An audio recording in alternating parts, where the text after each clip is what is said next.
Hey everybody, just going to take a quick break from the show to tell you a little bit more about Rocket Money. It's the start of a new year. It's the perfect time to get organized, set your goals, prioritize what matters most. And for me, top priority is getting myself together here. Financial wellness, doing that, which that feels important, just feels like adult stuff that you have to do. And thanks to Rocket Money, my goals feel achievable now. They show me all my subscriptions in one place, help me easily cancel ones I forgot that I've been paying for, which happened to me.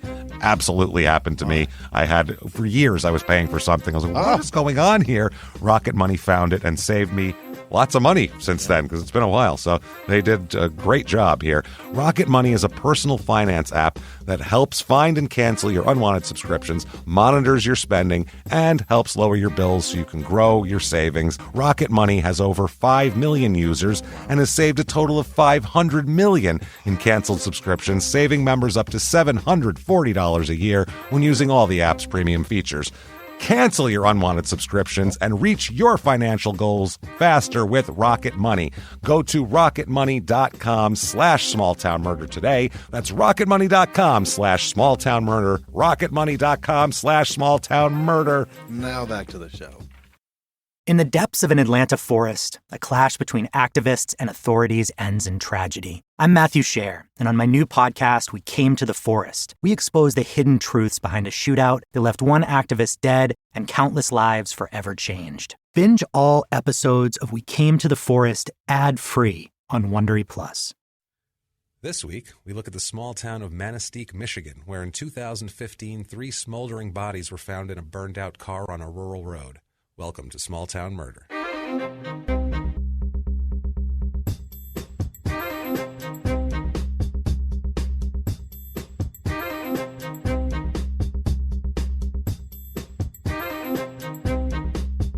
Hello, everybody, and welcome back to Small Town Murder. Yay! Yay, boy, do we have something for you this week. Wild story. My name is James Pietragallo. I'm here with my co-host. I am Jimmy Whisman. First of all, thank you guys so much for listening and for joining us this week. Thank you for the iTunes reviews this week. We got a lot of them, and we cannot tell you how much we appreciate them. They're huge. They're huge. They mean the world to us. They mean everything to us. So that algorithm it's bizarre. It's bizarre. You guys have kept us on the charts since our debut, so thank you so much, and keep that shit going. Thank you guys so much. Keep the reviews coming. Please give us 5 stars. Tell us you like the show. Tell us whatever you want. Tell us you like ice cream. We don't care. Just give us the 5 stars, and it helps us out a lot. If you like the show, that's how you can help us. Before we get started here, quick disclaimer, like I'm going to do this every week now. This is a comedy podcast. Isn't it a bummer that we have to do this? It's sad that we have to. It has to be said. It has to be said. This is a comedy podcast. That doesn't mean that the information is not true or correct. It's kind of like, The Daily Show, if you watch. Yeah. You know what I mean? Like, they're giving you the correct information and making jokes about it. That's basically what we're doing. We never intend to denigrate the victim or the victim's families or anything like that, and we go out of our way to not do that. The jokes are basically made at the expense of towns because everywhere sucks, by the way. If we're insulting your town, guess what? We're going to do one from my hometown, and we're going to insult the shit out of that, too. So it doesn't matter. That's all in good fun. We mainly make fun of the perpetrators and the ineptitude that surrounds them, basically. And also, too, if you can't laugh at yourself, you don't deserve to be able to laugh at anybody else. So shut the fuck up. Exactly. Get out of here. Basically, if you don't believe that there should be any jokes involved in true crime at all, then this is not the podcast for you. Go ahead and turn it off. And thanks for giving us a shot. Yeah. And don't thanks worry for coming about that around iTunes. And enjoy Dateline. Exactly. Bye. But we are going to get into this, and we're going to have a good time, and we're going to be respectful at the same time. You can do that. It is possible. Yeah. And that's what we're going to do. So let's get right into this because we have a deep story this week. Good. We are going to the town of Manistique, Michigan. Sounds beautiful. It is not. It is actually... Manistique does sound beautiful. It sounds beautiful, and actually it's kind of picturesque. It's in the Upper Peninsula. Picturesque. It's in the Upper Peninsula.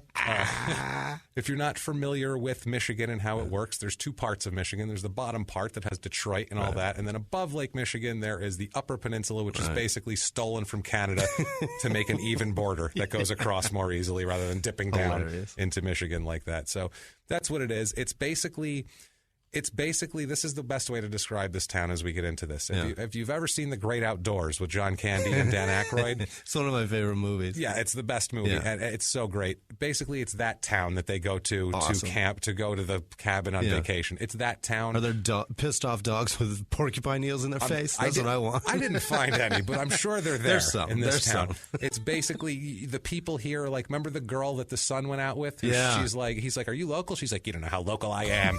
She's mad about that girl. With this shit attitude, but she's sexy. That's these people grown up, basically, because they're from this town. It's a tourist town on the lake. There's nothing else to do. You either work at the restaurant, or you rent boats to somebody, or you sell cocaine. Or you cook the old 96er. Or you cook the old 96er, exactly. That's all there is to do there.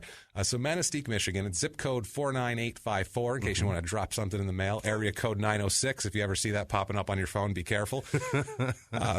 It's a small town. Population is very small in this one, and we're going to get the nearest traffic light is 50 miles away. Holy shit. 50 for a traffic light. So, I mean, that's you don't stop to go through that town. You just fucking long go. Distance. There's no McDonald's. Yeah. Not even a McDonald's. Where in the world can you not? Rural. You could be in India and get well, maybe not India, but they may be the kind of town that are like, fuck it, we're not going to have a McDonald's. We don't want it. Possibly also they're holding out. I'm not sure. It's man, it's a small town, 3.51 square miles, so very small town. It's on the shores, like I said, on the shores of Lake Michigan, where the Manistique River meets the lake. Okay. That's right where this place is. So they're named after a river. Named after the Manistique River. Yeah. It used to be called Eastport originally. Should have kept it, I think. It sounds like a boarding school for rich people. A bit more than Manistique. Yeah. Manistique, they just started naming it. They just named after where everybody took a bath. That's what it sounds like. Yeah. They're like, the river's nice. Let's go down to the Manistique. We're giving them a southern accent, and they don't have a southern. No. We should probably be giving them a Canadian accent, because it's probably more likely. The city it's an old city. It was incorporated in 1883. It was a city in 1901. It's in Schoolcraft County. It is the only incorporated city in the county. Everything else is just these unincorporated municipalities, as they like to call it. Okay. It's a very small town. It's super small. Things to do there. Let's get into things to do quick. I can't imagine much. It's a short list. In case you're there, the 28th Annual Folk Fest is the second Saturday in July. What exactly is a folk fest? How do you even participate in a folk fest? Well, it's labeled as, quote, an ethnic festival. It says, quote, arts and craft booths display diverse wares on 2 blocks, while the aromas of multicultural food booths tempt participants down the street. 2 blocks. And Friday, that's probably the whole town. Yeah. They don't have a traffic light. Right. And Friday night, there's a pet parade and street dance. That's very folksy. Take your pets out to that there. Take your pets and your folks. Definitely. The population in this town is 2,982. Oh, Jesus. Very, very small. There is only 1,297 households. Way more people listen to this podcast than live in that town. Yeah, exactly. It's shrinking. Yeah. This is a dying town, wow. too. It's down. The population is down 13.7% since the last census in 2010. 13.7 in 7 years. In 7 years. It's down that much. It's down almost 17% since 2000. 2%. And 2% of 2000 is a lot. It is a lot. People are fleeing. Yeah. They're fleeing. People are running. They possibly are fleeing because it's really cold there. They have 152 inches of snow a year. Oh, my God. It's really cold. Yeah, it's cold. More rain than average. Like the July highs, the average July high is 73. Some shitty weather. It's cold at night in July type of thing. The January low average is 9.7 degrees. Oh, good God. Chilly. You can check the snowmobiling, upsnowmobiling.com to get the Manistique Snowmobile Trail Report. That's a big deal there. Imagine that's the preferred mode of transportation in the town, a snowmobile. And I was reading the Snowmobile Trail, obviously, report, and it said as of this week, it said because of rain, the trails will be very flat and very mushy in capital letters. So very. So stay off of the snowmobile trails, guys. The town is basically a little bit more higher percentage of females than males than usual. Really? 52.5% female, which is a little 2% higher. Much older crowd than national averages. It's an older people live there. The 18 to 34 age group, there was much lower people in that group. The young people are looking for shit to do, and they're just like, there's nothing here. Let's get out of here. They're fleeing if they're smart. And the old people are like, I'm just going to fucking die here. What's the point? They're either fleeing or they're a carny. That's it. That's it. So, I mean, that's join nothing the else. circus or a Renaissance festival. Yeah, the over 60 age group is much, much higher, and we'll get to that here in a second here. They have 7.79% of their population is 75 to 84 years old. Wow. That's like 3% higher than the national average, which is actually a lot. The 85 years plus category is almost 5%. What? That's insane. It's like 1.5% nationally. That's crazy. We had 0 in our first town that we did. There's nobody. Racially, it's about what you might expect up in that area.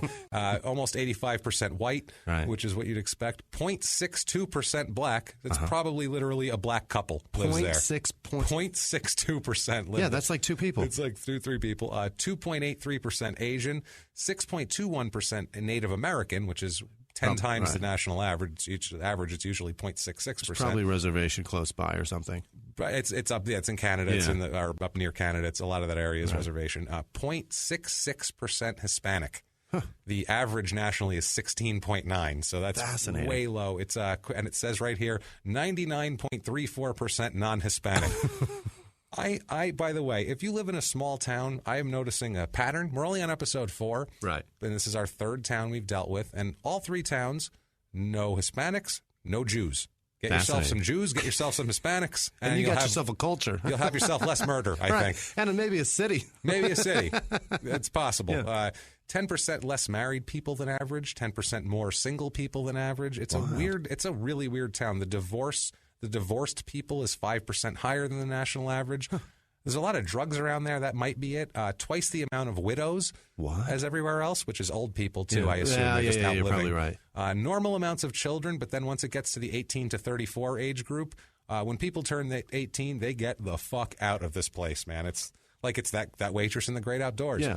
You don't know how local I am. She's like, please take me out of here. Somebody, anybody. I don't care what happens. I'll get in your station wagon with the car top carrier. I'll go anywhere. Just anywhere else. Put me in the carrier. Just sneak me out of this place. Like Vito Corleone snuck out in The Godfather 2 while they look for him in the streets. Religion-wise, about 55% say they're religious, a little higher than the national average by about 5%. 32% Catholic, a little higher than the national average. Lutheran, Methodist, other Christians, whatever, that sort of thing, 5%. 0% Jewish, 0% Muslims. That's fascinating. Get yourself some Hispanics, get yourself some Jewish people, and you're going to have less murders in your shitty small town. Let's just say that. The education in this area, they spend around the same average dollar per student as around the country. The students, this is a funny stat here. It says the students per librarian is 0. They have 0 librarians? I think they have 0 librarians because the average is 538 nationally. So I don't think they have a library in this town. Literally. They have no books. They're like, it was cold. We had to burn them all. I don't know. It was very cold. We're just giving them a southern accent. Fuck it. But yeah, they had cold. to get warm. High school graduation rate's about normal. 4-year degree is where it drops. Yeah. People with a 4-year degree, what are you going to rent boats on the lake with a 4-year degree? No. How are you going to get your 4-year degree? There's no books to get it. None. You're going to leave. Only 10% have a 4-year degree. It's about 30% nationally. They relocated there. Yeah. 1.87% have a master's. It's about almost 8% nationally. 0.0% have a doctorate. So they're no doctors. They're not attractive. There are no doctors there. No, and zero Jewish doctorate holders, guaranteed. I guarantee you there's 0 Jewish doctorate holders in that town. None of each.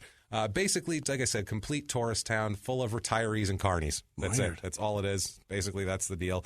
The economy in this place, not great and getting worse, actually. Well, it's all on Social Security and Medicare. And tourism. Right. So it's 8.10% unemployment, which is about 3% higher than the national average.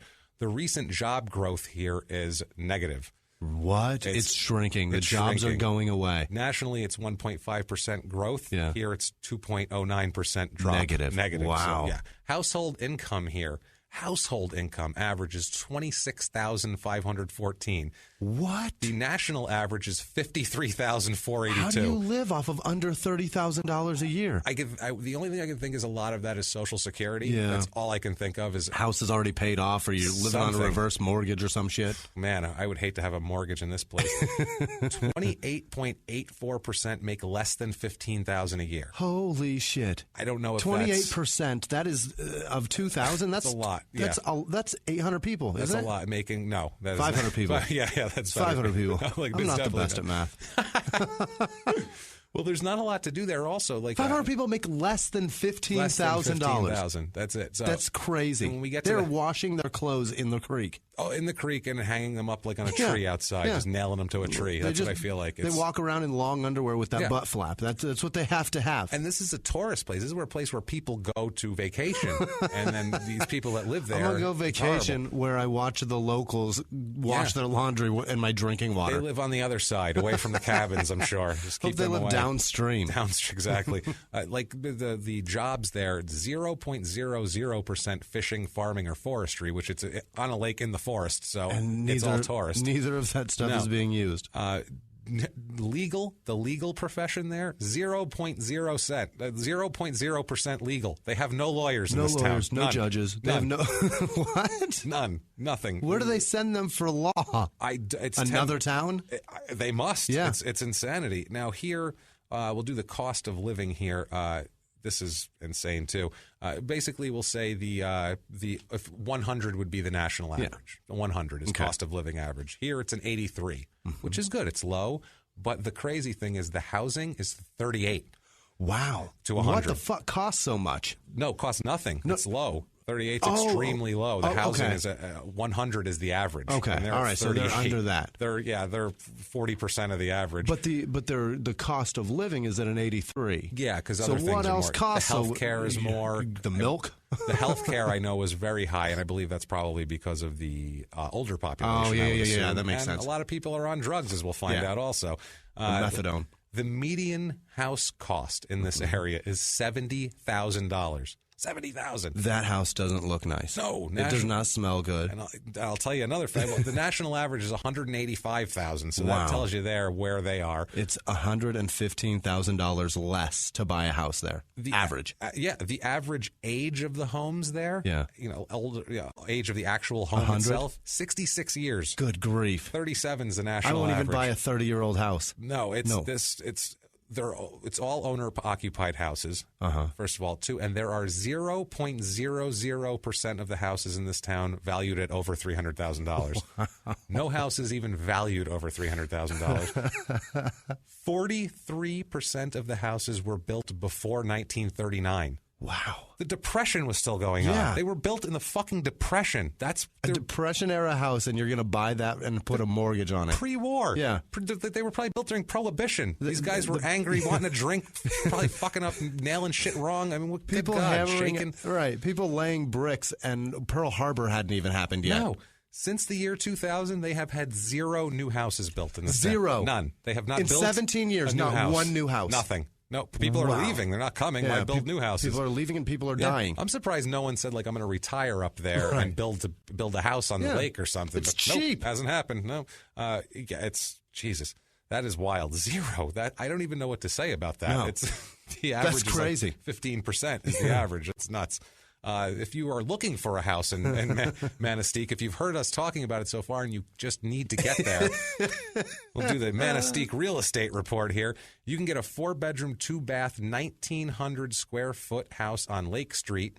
Sounds nice, right? For $89,000. It smells like mothballs and whoever just died there. And carp that have been in a closet somewhere in the back that somebody caught 6 years ago. There's another one in the woods on a lake. This is like this is like out on the outskirts of town because it's over 300,000. 2-bedroom, 2-bath, 2,000 square feet on the lake. On top of it, an actual lake house, picturesque, as beautiful as you can imagine. Less than 400,000, 389,000, and a 1-acre lot. If you just want to get a tent. $13,000. Knock yourself out there. And that's a full acre of land. And I found the bargain of the century here. 2-bedroom, 1-bath, 854 square foot house for $11,000. Wow. $11,000. $11,000. You own it. It's a used car. Yeah. But you can live in it. Interesting. Doesn't move, you can pay that off in 5 years. Now, get to the crime, because that's what we're into here.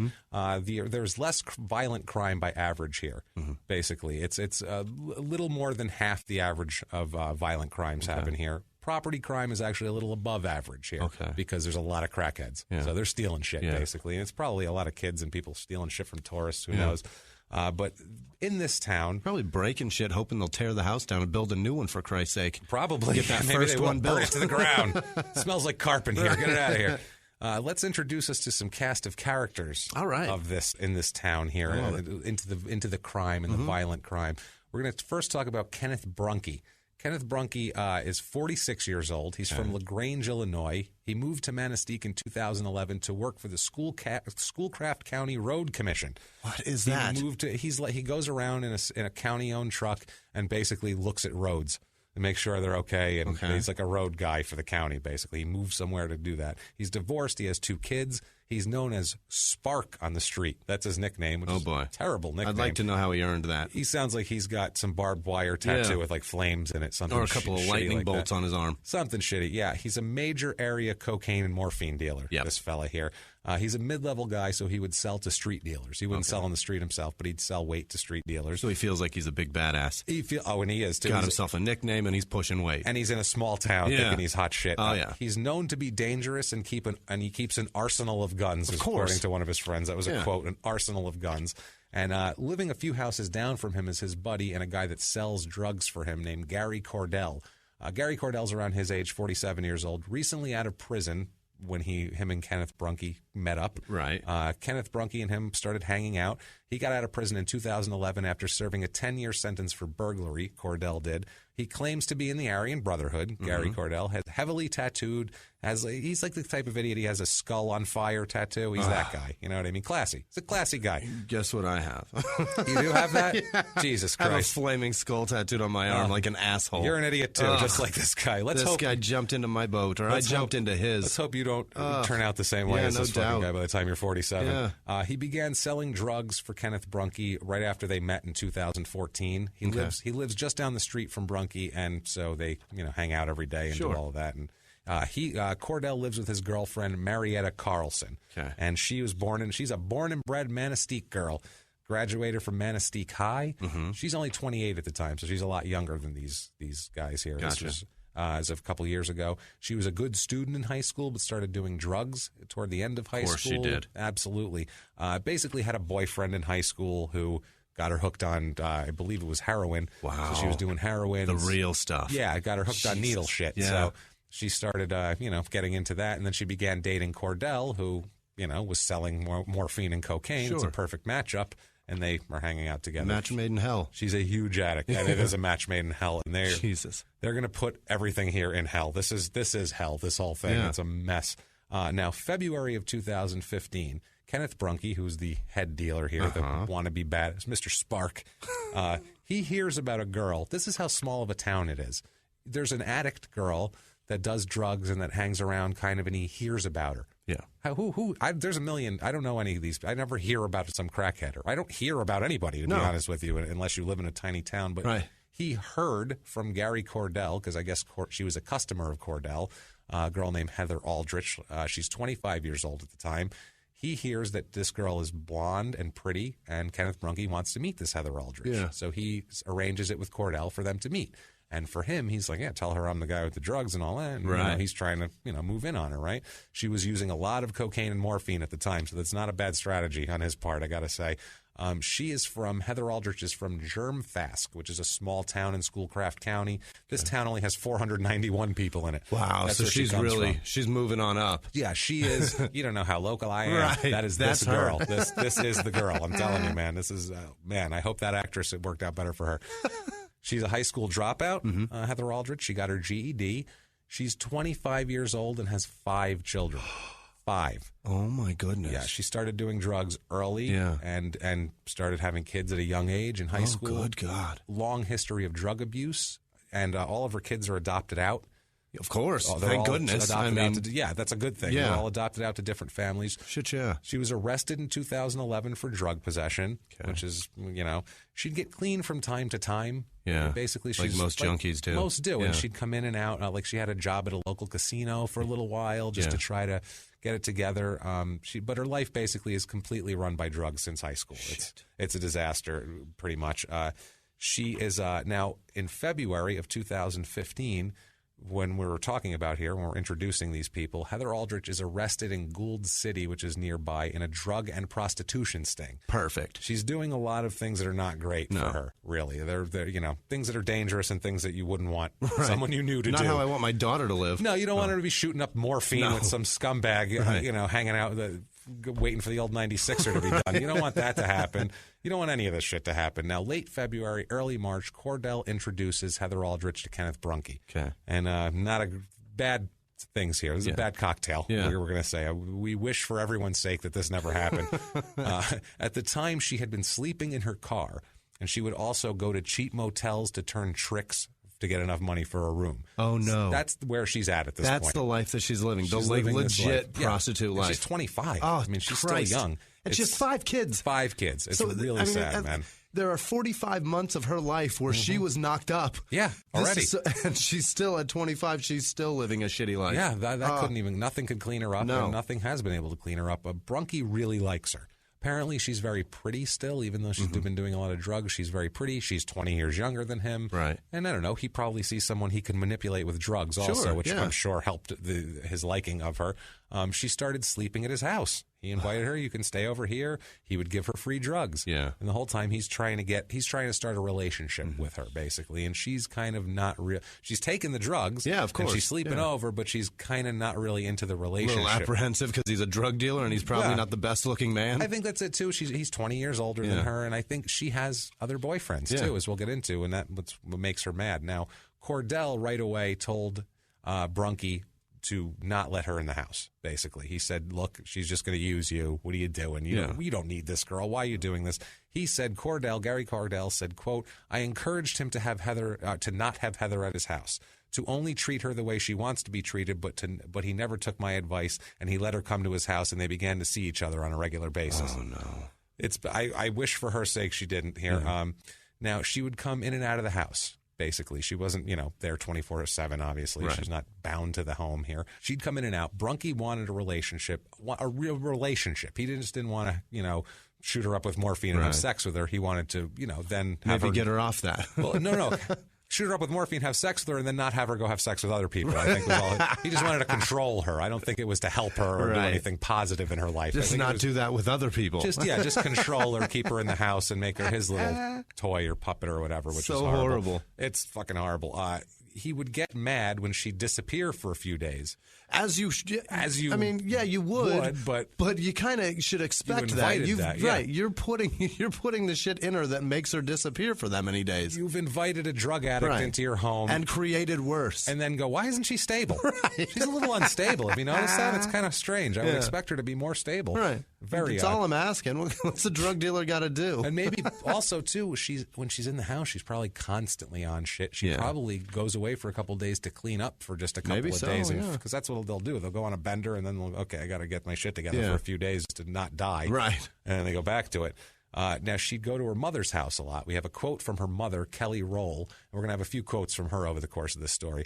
She said, quote, she would come home to me sometimes, mostly to rest. I would fix her something to eat and she'd stay a while, but then she'd be gone. Look, my daughter was an addict. It was a sickness. Oh, my gosh. There was no secret with the whole family. Yeah. They knew. This has been going on since she was a teenager, and they just know. When a girl's got 5 kids and she's 25, in that small town, word travels fast. What's going on? Everyone knows her. They knew by child 2 that there was a problem. And think about it. He heard about her on the street. Yeah. There's a pretty girl. He's like, where is she? Like, who? What? There's a pretty single 25-year-old with 5 kids down the street. Literally, he heard about her. That's what bugs me out about a small town. I never hear about anything unless I seek the information out on my own here. Now, Aldrich also, she posted a lot on Facebook. Mm-hmm. She's one of these people that, and we'll get into bad things happen to her, but we'll get into... we don't want to say anything horrible, but she sounds like one of these people that overshares on Facebook. She's one of these people that whatever her deep emotional volcano is that day, she's going to just throw it out on Facebook, and you're going to be like, "Oh God, is she? What's going on with her?" Keep on scrolling there. I don't think she wants a like on that one. Like, I think she's one of those people. She talked a lot about wanting to get clean and have a better life, and which is great that she wants to do that, and it's excellent that she feels comfortable enough to reach out. But as a Facebook friend, you're like, oh boy, Jesus Christ, that's a bit much. Jesus, just post a picture of your dinner and move on, asshole. I mean, that's what her friends are probably Sounds thinking. Like there wasn't much dinner. No, probably not. She posted about someday wanting to be able to go find her kids and meet them. She would go on and off drugs, and like I said, she'd keep posting about how she wants to be clean. Other posts were like excited. She said she was moving downstate, I guess, away from the Upper Peninsula, down to civilization, apparently, at one point. So she was very excited. She posted another one early of 2015, all dressed up and going out. Apparently not to shoot morphine. Yeah. She was like, had a nice clothes on. Not going to a 45-year-old's house. Not going to a 45-year-old's house to shoot morphine and, try to act like you're nodding off so you don't have to jerk him off. Yeah, I think that's probably preferable. She was probably having a good night that night. Right. Now, Cordell this whole time, Gary Cordell is encouraging Kenneth Brunke to kick Heather out of the house. He keeps telling her, dude, you got to get rid of this guy. Cordell hung out with Brunke every day and just thought he was being a sucker. Thought he was letting Heather punk him. And this guy, Brunke, was like the badass drug dealer with all the guns. And he's like, why are you letting this girl punk you? And it's like, because he really likes this girl. Because I dig her. He digs her. Leave me alone. Exactly. Even a hardened drug dealer will have a soft spot. Yeah, for a minute he has a soft spot, and then that goes away. For a chick, too. For a chick, what I mean? that's he what doesn't have that for a dude. No. He doesn't have any friends that he's like, just stay with me. It's fine. And I'm sure it's not a soft spot as more as it's probably a hard spot for him, is what we're getting at here. Right. It's probably him being horny and wanting to control her with drugs. And that's, At some point, she posts on Facebook announcing that she is in a relationship with another guy sometime in March of 2015. And this 45-year-old has Facebook, or he hears about it. Gary Cordell is Facebook friends with her and tells Brunke about it. And so Brunke looks at it, and Facebook ruins fucking everything. Facebook ruins everything. And this is literally death by Facebook almost, really? This whole Jesus. thing. It's basically, he freaks out, Brunke, when he sees this. He is hurt. He was distraught. Now, he knew she was going out for days at a time and all this. I don't know what he thought she was doing, but to actually see it in black and white public. She probably changed her Facebook status to "It's complicated," and he thought it was about him. About him. Yeah, I know. Well, I guess she was like, I love this guy I'm with, and he's great. And like, there's some other guy. He heard it was him. He heard about it and thought it was him. Cordell says about Brunke seeing the post, he said, quote, he saw that on Facebook and he was fucking madder than fuck. Wow. That's the type of white trash we're talking about here. They use fuck in two places it doesn't really go at once. In an interview. Clearly he wasn't... He wasn't counted in the percentage of doctorate holders there, because clearly he's a very well-educated man. Definitely. He's fucking madder than fuck, man. You can just totally see the guy that's... Fucking madder than fuck. Everyone out there, you know that guy. Yeah. You know that guy. Definitely. Picture him. He was my uncle. Kind of cracky, lots of tattoos, skinny, looks like has he slept in the last week? Right. That's the guy. You think that's a beard, but it's not really a beard. It's just an accidental. He just hasn't shaved in a while. It's just a mess. Yeah. In early April, Heather Aldrich, tells a friend that she walked into Brunke's house. This is after the Facebook deal here. Yeah. Tells a friend she walked into Brunke's house and he had a handgun to his head. What? And so... He's going to commit suicide over this chick? She walked in, he had a handgun to his head, and then he pointed it at her. So she ran out of the house. Yeah. Took the fuck off, basically, scared of this, okay? So in April... Here. Now, I think he's trying to get her back. She would still come back, though, because he's still giving her free drugs. Yeah. So even with a guy pointing guns at himself and her, she still comes back. That's how strong the lore of drugs is. And the battered woman complex, too, absolutely. I suppose. But I think for her, it's not even that, because she doesn't even like this guy like that. Yeah, She's just the it's drugs. all drugs. It's all drugs. Is he the only one in the 2,000 people that has it? Only one that'll probably give it to her for free. Yes. I think that's the thing that what it is. And for her, it's gotten into a convenient life for her to not have to go out and hustle and turn tricks to buy the shit. She just buys it, and then she has a place to stay, or she takes it from him and goes somewhere else. And you know, she's got a supply here. Now, April 14th, 2015, Brunke gives Heather Aldrich a large quantity of cocaine. Now, I'm not sure if this was to use, to sell, to deliver to somebody else. I don't know why he gave her this, but he gave her a large amount. She ends up taking this cocaine. She drives out to a rural gravel road called River Road. This is surrounded by woods, like everything is in this town. It's out there, this road, right? She goes out there. She's with another guy. And they are shooting up the cocaine in the car. Oh, Jesus. On this road. It's a rural road. No one's coming by. You figure it's a gravel road surrounded by woods in the middle of fucking nowhere. This is like a first date.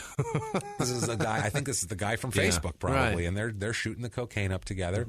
And who should happen by? Of course. Brunke drives by in this secluded, middle of nowhere place. Not a place where it's like, I was driving down Main Street and I saw you sitting at the Dunkin' Donuts. It's not that. It's such happenstance. You have to. He drives by in his county road commission truck. Oh, God. So I don't know if he knew if he was looking for her. Or if he was just inspecting that road.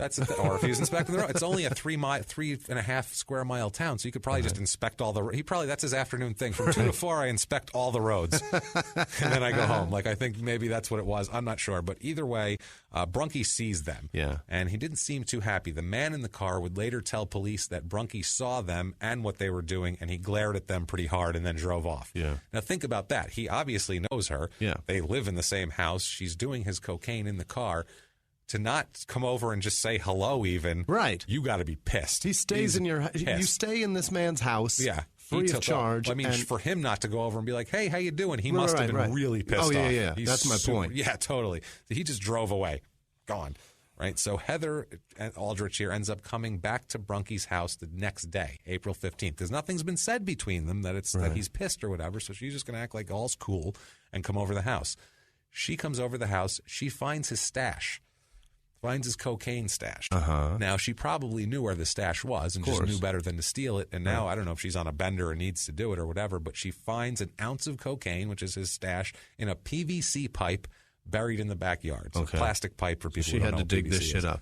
Not even. It's the little bit. It was the pipe is buried, but the end is sticking out, and he just put some pine needles over it. Basically, you just reach in and grab it. You reach in and grab. If you didn't know it was there, you just think it's some kind of drainage thing. Right. Some 25-year-old crackhead's not going to go picking around drainage things. She knew where the shit was. She had a good clue. She didn't stumble upon it in the backyard. Now there's just some pine needles. She grabs it. She also takes what he later says is about $2,000 in change. What? For he had Gatorade bottles full of change in the house. Apparently, I don't know if he's been collecting this for years. That's so bizarre. 2,000. That's a lot of change. Yeah, I used to always put my change in a thing, and after like 3 months, it'd be like $80. Yeah. So 2,000 is like that's like 12 years. He took this shit from Illinois when he got the county road guy job. He was like, I'm moving up there with my change just in case I lose my road job and I got to pay my mortgage for 12 years. I was going to say this is about the next 15 years and next decade of mortgage all paid off. Right. Matter of fact, I could buy the next door neighbor's house with all this change. Shit, why not? So so apparently she stole those also, which he's also pissed off about because that's probably worth as much as the cocaine. So he's like, what the fuck? She's stealing all my shit here. So anyway, she steals the cocaine and takes 2 of her friends out to the same spot on River Road. The same spot also. That's like her shoot-up spot. But he saw you there. If you're trying to hide from him, don't go there. Yeah. So she ends up going to River Road, and you can tell this is not going well. No. She's stealing an angry drug dealer's cocaine. This is bad news. And not changing her daily routine of where she does things. No. You're pissing off a terrible person. She just can't help it. It's the drugs. That's the sad part is might have been who knows? She could have been a good person and a nice mother and all this, but her life is destroyed. But at least go somewhere that is less conspicuous than where he knows you fucking go. Yeah, she's like, no, this is the spot. Yeah. This is the spot here. He'll never find us exactly where he saw me 2 days ago. Never. He's never here except for 2 days ago. Lightning never strikes twice. Never. So she takes the 2 friends out there to the same spot, and they all shoot up this cocaine. Yep. A lot of it, a bunch of it apparently. A few hours later. Few hours after this all happens, Brunke texts Heather, quote, "There's free morphine on my computer desk. Come and get it." Oh, boy. That's a little suspicious, eh? After you just stole an ounce of this guy's cocaine, you got to think, is this a trap? Yeah. Shit. But on the other hand, she really wants free morphine, too. So she's like, shit, she doesn't know what to do, but she's scared, shitless. She's scared she's being set up, which, thank you, at least she had that much sense in her head to go, that doesn't sound right. Right. The drugs haven't completely melted away her thought process here. She's coming down from this huge high of shooting up all this cocaine. She's worried about the consequences of what she did. Of course. That's a horrible feeling. I always think about this, too. If you watch a movie where someone is very much into drugs, and especially like cocaine or heroin or something like that, or there's a great documentary called Dope Sick Love. It's the fucking best. It's the best documentary ever. It's just following around these junkie crackhead couples as they try. They're in love. They're not in love, but they're couples on the street, and they're trying to do this whole thing together. And it's similar to this. It just really all reminds the different me of this. hustles that they have, and how pissed they get when the actual when the use is impossible because there's a bent needle in the fucking. Oh, they freak out and they're like, they're just trying to jam it. They're just jamming it into their vein anyway. You're like, no, bent ass stop. needle, and you're like, stop that, stop it. These people, you see them hustle. They spend all day putting together a hustle to trick this guy to get $20 to do this, and then they get everything, and they're all happy. They're like, yeah, we got this, we got that, and they shoot up, and then they're like, fuck, now we have to figure out how to do this again. And that's what I feel like she's doing, like, shit. And now it's like the fucking... guy wants to kill me, right, too. but the stopwatch has started now on when you're about to come down. Yes. And you better have some more before that happens. And it's fucking terrifying. And she's scared shitless, The suspense is crazy. She hides her car at a casino, at a local casino, and calls her sister, scared. Where there's 30 cars there. Nobody lives in this town. She just blends it in somewhere. I don't know if he's still probably got the road commission truck. She eventually meets up with her sister and her sister's boyfriend at their mother's house in Germfast, okay? Now, her sister is Carrie Ann Nelson. She's 6 years older than Heather. She lives in Gould City. She has 2 children, and she is also a cokehead. She was arrested for drugs in 2011. Everyone involved in the story is a drug addict, first of all. Good grief. She lives with her boyfriend, a guy named Jody Hutchinson, who is 42 years old. He's about 10 years older than her. He's recently separated from his wife and moved in with Carrie Ann. Okay. He has 5 kids and 2 grandchildren. Everybody's got 5 kids. 5 kids, 2 grandchildren, 42 years old. Stop fucking. Jesus. Fucking. Good God. I don't know if in addition to... newer houses, they also don't have condoms or birth control pills. Maybe they don't have a doctor. 0 doctorates. No one to prescribe the pills to these people or sell them anything. Does cocaine make your sperm count go up? Does heroin do that? Does morphine do? Why does every drug addict have 5 fucking kids in this town? I think they should really study fertility and heroin addiction because it really seems to go hand in hand. It just you're producing more eggs the more cocaine you do. You're jacking up your system. You're shooting out eggs like nobody's business. Firing them off all over the place. It's crazy. That's my medical opinion. Yeah, that is firing them off like crazy. Dr. Ph.D. James Pietragallo. I have a doctorate.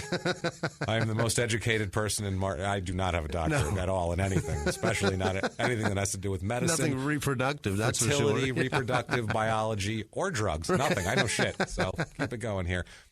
So he also was arrested in 2009 for cocaine. He did 166 days in jail and was paroled in 2011. Wow. Everything starts in 2011. 166 days, that's a fucking 6 months. Almost, 2011 is like ground fucking zero. Yeah. That's when everything started. All these people came together. Brunky moved there. This one got out of jail. This one got out of jail. They all start there.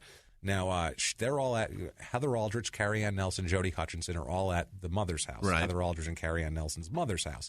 And Kelly Roll, the mother, said, quote, "She told me she'd taken the drugs. I said, give them back." But she was scared. Seems logical. She said, well, just give them back, stupid. What the fuck? Don't do them. Give them back. Stop. Right. Give the drugs back. She ends up sleeping at her mother's house that night. And she wakes up the next morning, and she's real sober. And she really wants morphine. Of course. And she's saying, maybe it's worth the risk. Maybe it's worth the risk. I'm going to do this. She asks her sister and her sister's boyfriend, Jody, for a ride to his house. I guess she figures maybe if they come too, it'll be safer. Safety in numbers. Right before they leave for the house, she posts on Facebook. She posts song lyrics. Oh, boy. It's quote, this is some shit you don't want to see on your Facebook feed from one of your friends. Some dark side of the moon or shit. It's quote, "The needle in my arm. Oh, no. The thoughts in my head. What's it matter anyway? By morning, I'll be dead." That's her quote. That's not great on your Facebook feed. It's actually lyrics of a song called "That's Deep" by Chantel Costello. It's she's like a North Carolina kind of rapper girl. She's young. I'm out. I don't know. It was hard to find what the hell that was from. I had to look at these lyrics and figure out, what is this? Is this a poem, a song? I don't know. Is this Elliott Smith? She's from North Carolina? Sounds like Elliott Smith, but it's not. It's big hardcore rappers. I was going to go. I was assuming it was that 9 Inch Nails song. Trent Reznor? Yeah. I was so thinking Elliott Smith. I'm like, that seems like serious Close Elliott enough. Smith shit. Basically, the three of them, Hutchinson, Carrie Ann Nelson, and Heather Aldrich, all drive to Brunky's house. This is on April the 15th, or April the 16th. I apologize. April the 17th, 2005, a couple, married couple with 2 children, were driving down River Road. That sound familiar? We all know River Road, where Brunky saw Aldrich. And they find, on the side of the road, they see a car. It's a 2000 Oldsmobile Bravada, which is a little shitty SUV. Yeah. And it's burned out with a little bit of smoke still rising from it. Wow. So they see that, like out in the middle of nowhere. They all stop. They hop out of the car. Something just happened here. Because the kids are like, oh, what is that? And they all go up to the car to look at it, basically. No, like, don't do that. What's going on here, right? Family goes up to the car. They check it out. And they're looking in like, it's the kids, the mother, the dad. Oh, no. There are 3 burned up bodies, smoldering, still smoking human corpses in the car. Holy shit. They run, the kids scream and cry. The father calls 911, obviously. I don't think the kids should be crawling all over him like that. No. That's the spot that I'm seeing it from. Yeah, exactly. From Great Outdoors. Get the kids off of him. No, it's cute. It's cute. A dead person breathed on me. Yeah, exactly. That's exactly what it is. He died on the way over here. That's so great. He died on the way over. Didn't have the heart to say anything. So the bodies, oh God, now we're laughing, and now I'm going to say who the bodies. Let's back to serious here. We're not laughing at them. That was a completely different Great Outdoors tangent, and that movie makes me happy. And you know what? I've been researching nothing but murder and mayhem. It makes me happy. It makes me happy. I'm going to have to go watch it because I'm telling you guys, please, by the way, listen to our other podcast, Crime and Sports. Yeah. It's terrific. You don't have to like sports to like it. It's true crime and comedy. But I have been in like this just hole of murder and mayhem and horror this week, and Jesus Christ, I need the Great Outdoors. So let me laugh for a second. Don't get mad at me, goddammit.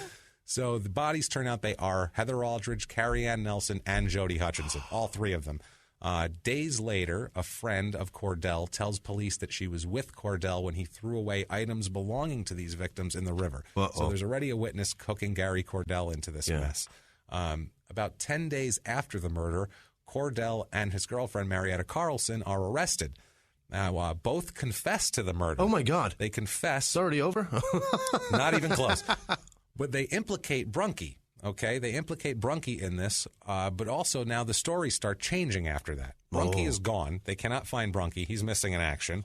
Okay, now they don't find him until April 26th, 2015. 10 days later? When he's arrested in West Frankfort, Illinois, in Franklin County. He was running. He was running. Yeah. His car was spotted at an area home in a driveway. Somebody recognized it. Right. Police surveilled the home while they got proper warrants, and they came in and busted this jackass.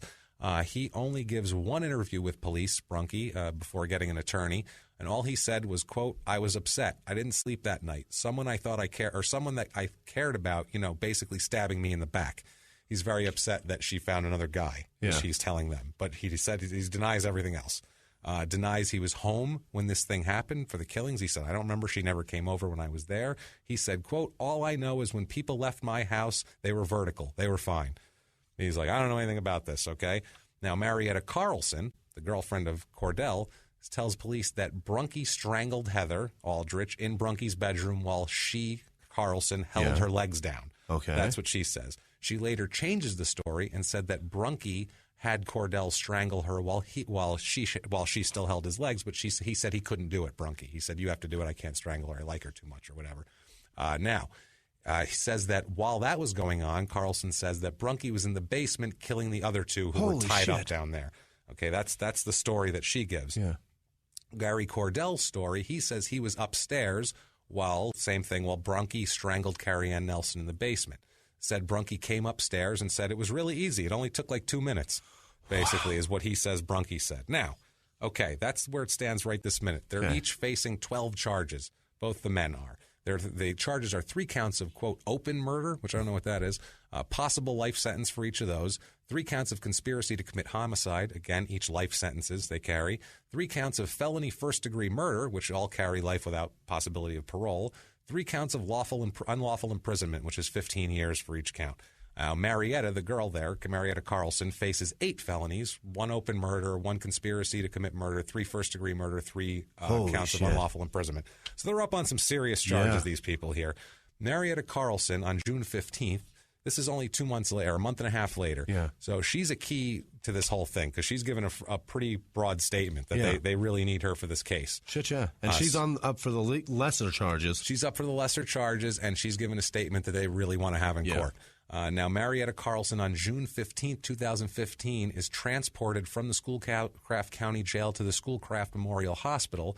She was exhibiting stomach pains, and doctors thought she had some sort of gallbladder problem.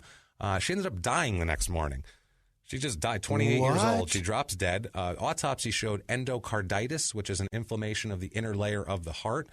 Basically, it's old age and all these different things, all these different diseases, or lots of intravenous drug use will do this to you. So that's what it was. It was too much drugs. It ages your body super fast. Messed up the heart, weakened the walls of the heart or whatever. I'm not a doctor, like I said. Right. If I was, I would move to this town and be the king of the world.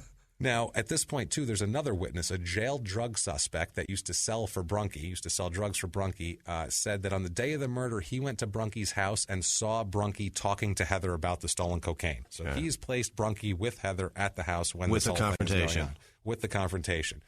Now, Brunke and Cordell before court will undergo psychiatric evaluations to determine if they're fit to stand trial, obviously. Both men say they have a history of depression and other mental illnesses. Yeah, no shit, you're on tons of drugs. Maybe that's what it is. Now, September 2015, out of the blue, Cordell changes his story. What? Gary Cordell completely switches it up. He now tells police that he killed all three of them. Why would he do that? Doesn't have Brunke had nothing to do with it. Said that he was house sitting for Brunke after the thefts to make sure no one stole anything else. He said the women arrived at the house, those two sisters arrived at the house for the morphine. He forced them into the basement at gunpoint. This is while the boyfriend's outside. Jody Hutchinson isn't in the house with them. Says that he tied both women up, then went back outside to invite Hutchinson inside. Say, hey, no, come on in, guys. It'll take a minute. Yeah, come on in. Basically, takes him down to the basement. Hey, everybody's down here. We're hanging out. Goes down there. Why would he do this? Hutchinson, this is what he says. Hutchinson sees the women tied up and pulled a small knife on him. Mm-hmm. So he said he punched Hutchinson and took the knife from him after a struggle. Yeah. This is, who knows what the physical, I don't know what his physical limitations are. Sure. Hutchinson. He said, here's a quote from Cordell, and this is rough here. He says, quote, Jody was the first to die. I placed a bag over his head and duct taped it around his neck, at which time he told me he couldn't breathe. And I said, no kidding, dummy. Wow. Holy fuck, is that cold, That is as cold as it gets. That's more gangster than most fucking Italian gangsters will say. That's horrific, man. Yeah. That's like you had, not even like, you're killing a guy. You can't even have 2 seconds of human capacity. Kidding, like, you have to be an asshole about it, too. He says he then strangled Nelson while Carlson strangled Aldrich. He said that the girl strangled Aldrich. He said that he shot both the girls up with morphine first so they wouldn't fight. Oh, that's nice of him. Yeah, at least he gave him another high. He called it a parting gift. Yeah, well. That's what he called. Literally, that's what he said. Says Brunke arrived home and said, quote, once talking to me and finding out that I killed all three of them and that we needed to get rid of them, he's really mad at me. He's saying Brunke was pissed at him. He says he killed them for stealing the drugs and because he believed they were working with law enforcement. That's his new thing. Now he said they were all rats, which he never brought that up before. We'll get into why he's doing this. He said that Brunke loaded the body. He helped Brunke load the bodies into Hutchinson's SUV. That's the Bravada. That's Jody Hutchinson's car. And they drove out to the secluded River Road. Says that they doused the vehicle in gasoline and Brunke threw a road flare into the car. Okay. He says it flamed right up and exploded, and that was it. I'm sure that part really happened. That part probably happened. Now, here's a letter that he wrote from jail to a friend of his, Cordell. Okay. He's an asshole, this guy. He says, quote, I hope it makes you feel good to know your dude choked the life out of that bitch. I'm going for life on these anyway. I killed every one of those bitches and I would do it all over again. Let people know. There wouldn't be all these rats if others would stand up once in a while. My God. He's a piece of shit, this guy, Cordell. And I think this letter is one that he wanted to be read, though, because we'll get into why here. Now, we get the prosecutor steps in here. This is Prosecutor Tim Noble. From another town. No, he's from, that's what I said. He lives in that town? Well, listen to this. He's 39 years old, this guy. He's a recent law school graduate. He is only a few months out of law school, and he was appointed to be Schoolcraft County prosecutor in guess what year? 2011, when everything else happened. Yeah. You know why he was appointed fresh out of law school? Because they needed one. They don't have any fucking lawyers in that town. Now, this is the only one. They're like, just make him in charge of shit.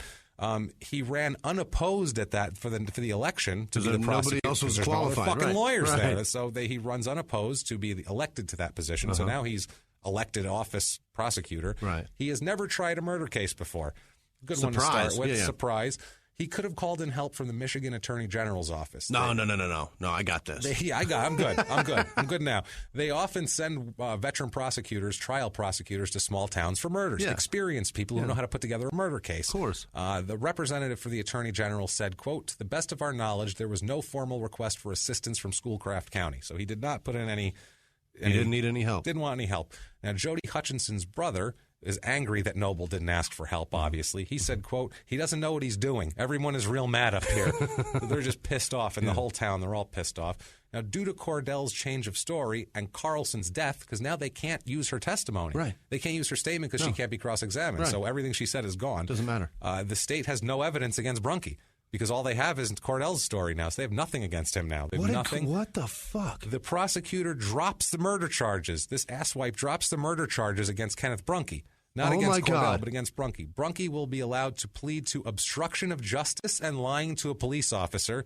The deal that he makes is for 40 to 60 months in prison. Wow. That's it. 40 to 60 months. 5 years. What the fuck? Tops 5 years. The family is livid, as you might imagine. I am right now. I'm pissed off. This is crazy. And Kelly Roll, the mother, as we've talked to here before, said, quote, "We were all crying. There was all that evidence. It just didn't make sense." They're like, well, everything. What happened? We had everyone said they did it. What's going on?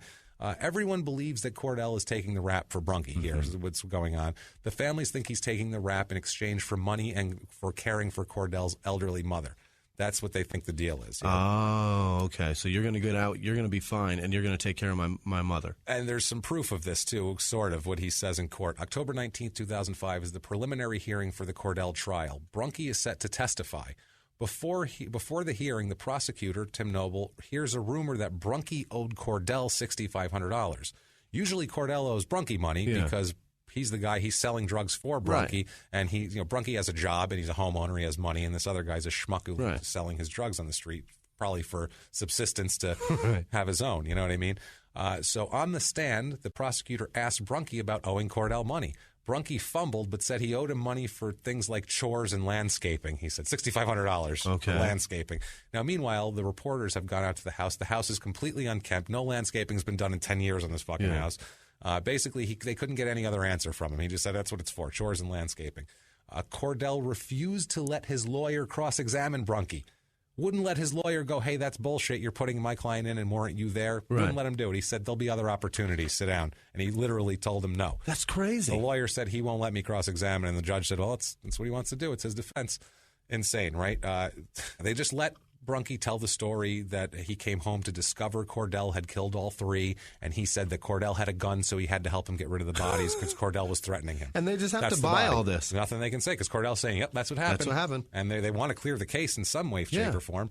So anyway, 3 weeks later, Cordell comes back to court to plead guilty. Prosecutors asked Cordell if Brunky still owed him money. On the stand, Cordell said, quote, not anymore. Nobles, the prosecutor, said, what did he owe you money for? Cordell said, I don't think that's any of your business. Quote, one man shall die so the other may live. That's what he said in court. He basically said, don't worry about it. He paid me. I'm going to jail and he's not. Fuck you. One man shall die so the other may live. I mean, you can't get any more obvious than that. That is incredible. Unreal, man. February 18th, 2016, Kenneth Brunky is officially sentenced to 40 to 60 months in prison.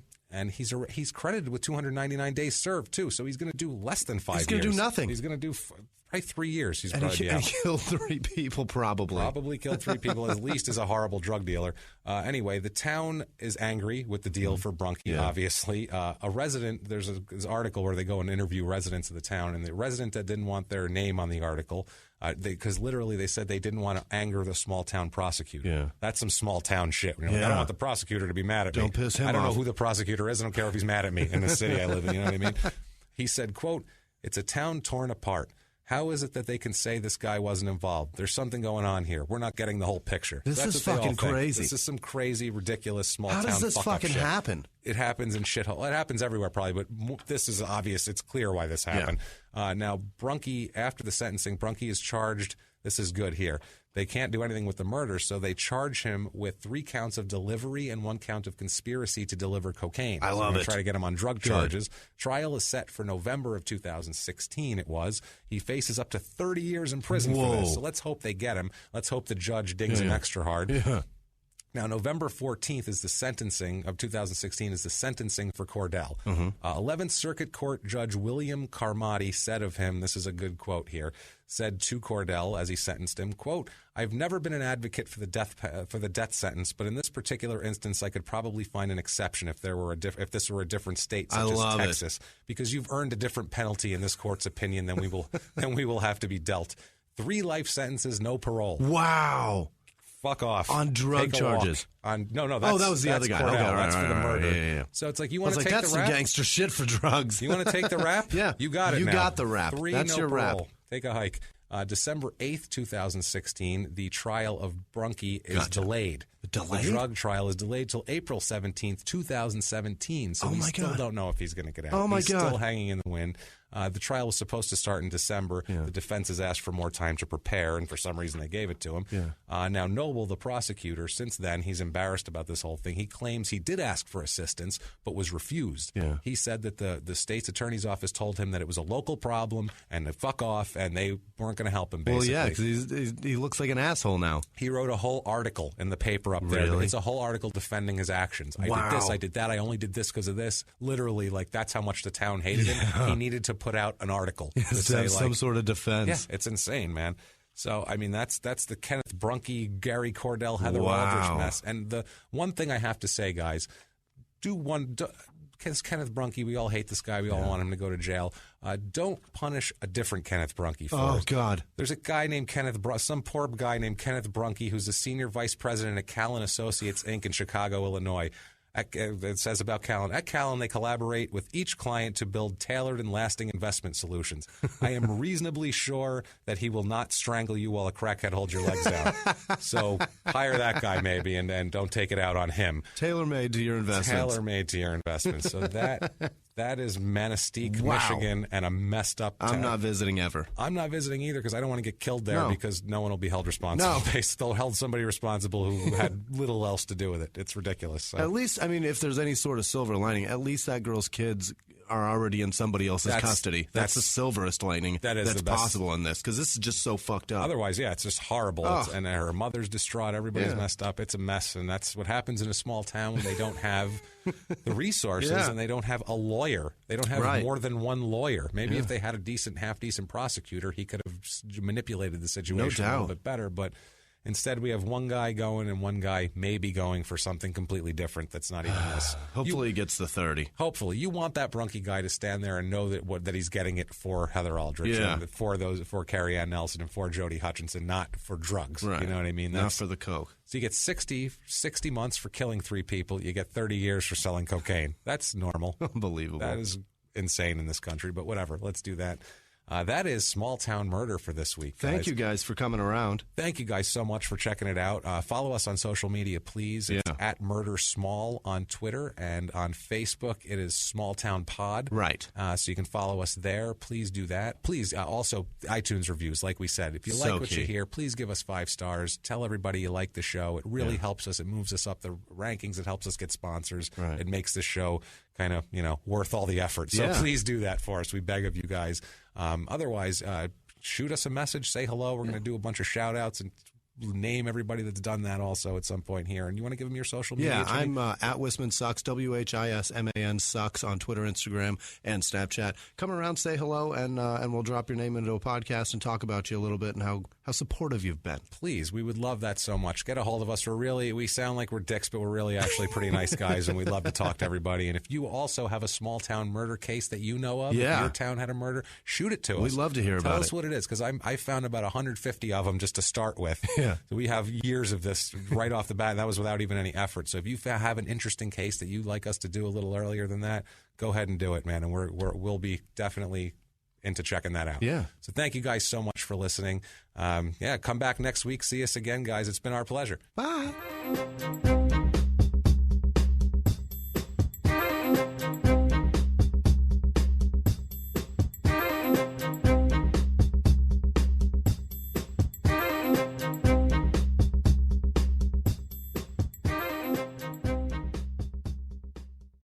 If you like Small Town Murder, you can listen early and ad-free now by joining Wondery Plus in the Wondery app or on Apple Podcasts. Prime members can listen early and ad-free on Amazon Music. Before you go, tell us about yourself by filling out a short survey at Wondery.com/survey. A few miles from the glass spires of Midtown Atlanta lies the South River Forest.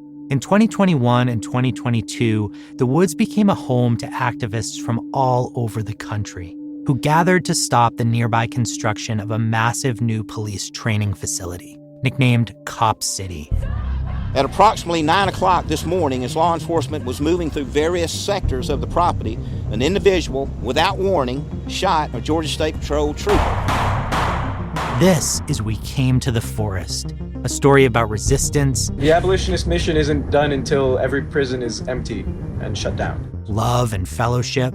It was probably the happiest I've ever been in my life. And the lengths we'll go to protect the things we hold closest to our hearts. Follow We Came to the Forest on the Wondery app or wherever you get your podcasts. You can binge all episodes of We Came to the Forest early and ad-free right now by joining Wondery Plus.